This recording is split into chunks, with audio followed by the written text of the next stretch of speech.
Okay, thank you very much, Karthik, and I'll wait for a few seconds while people go back to their table.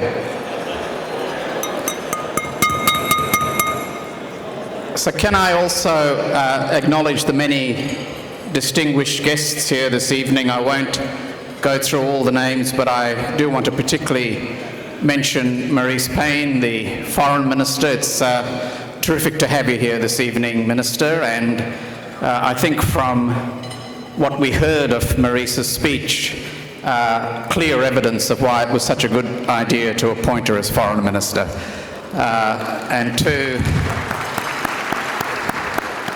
the Indian High Commissioner to Australia, to His Excellency Ajay Godane, a very warm acknowledgement to you. Sonia, can I congratulate you on yet again putting on such a wonderful event. You know, Sonia is kind of like the Cecil B. DeMille of functions. She's a terrific organizer. The only quibble, Sonia, that I have was that I noticed that the photograph of the Opera House that was there before the national anthem was a little bit dated because I couldn't see a single horse on it.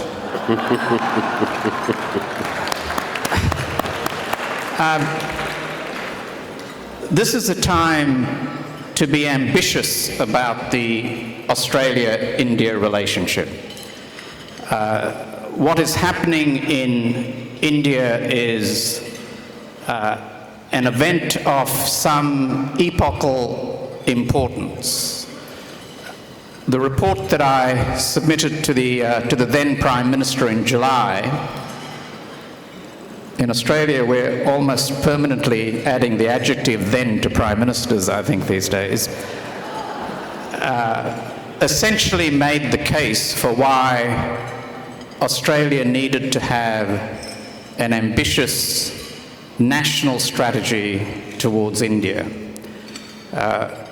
And I very deliberately subtitled my report Navigating from Potential to Delivery, because it is important to understand the changes that are taking place in the Indian economy and what is driving its growth momentum. This is already an economy which is the third largest in the world if you measure it by purchasing power parity, and it is already an economy which is the third biggest contributor to global growth. And if you assume reasonably conservatively a growth rate of 6 to 8% in an economy of that size, and fast forward at 20 years, you begin to get some sense of the scale of what is happening. And for Australia, scale is also opportunity, because so much of what a growing Indian economy is going to need, Australia is going to be in a position to provide. And it is this balance between supply and demand which creates the big opportunities for Australia. And we should set ourselves some very ambitious targets to take advantage of that, to treble our exports, to multiply by 10 Australian foreign investment in India, to bring India into the first tier of our strategic relationships, and very importantly, to have as close people-to-people relationships with India as any that we have in Asia. In my report, I have chosen 10 sectors where Australia has a measure of competitive advantage. And of all of those sectors, education, in my view, will be the flagship.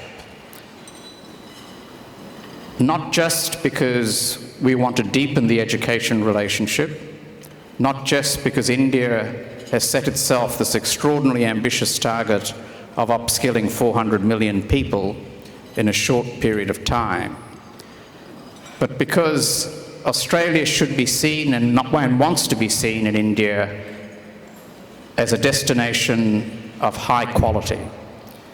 And with 6 of our 37 universities in the top 100, it's a strong case for us to make.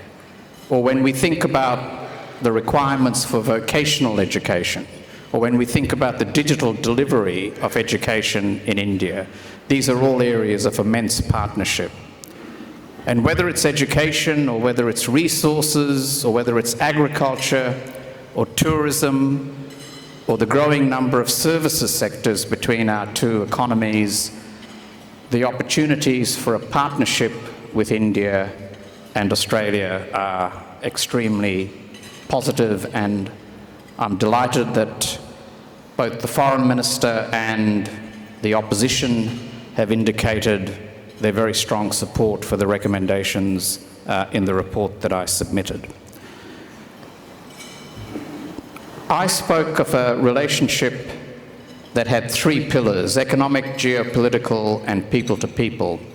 And it is very much my view that that last pillar, the people to people relationship, and in this room we have a very good example of where such a relationship can take us, that will be a crucial foundation for building our future with India. At 700,000 strong, a fast-growing diaspora, a very recent diaspora. Virtually all of that growth has been since 2006. When our family came to Australia in 1964, and we moved to Brisbane a couple of years later, we could literally fit the Indian community into our family home. I think that might be a little bit more difficult if the minister's figures of 80,000 are correct, which I'm sure that they are. So this is a time for us to look forward. It's a time for us to think long term.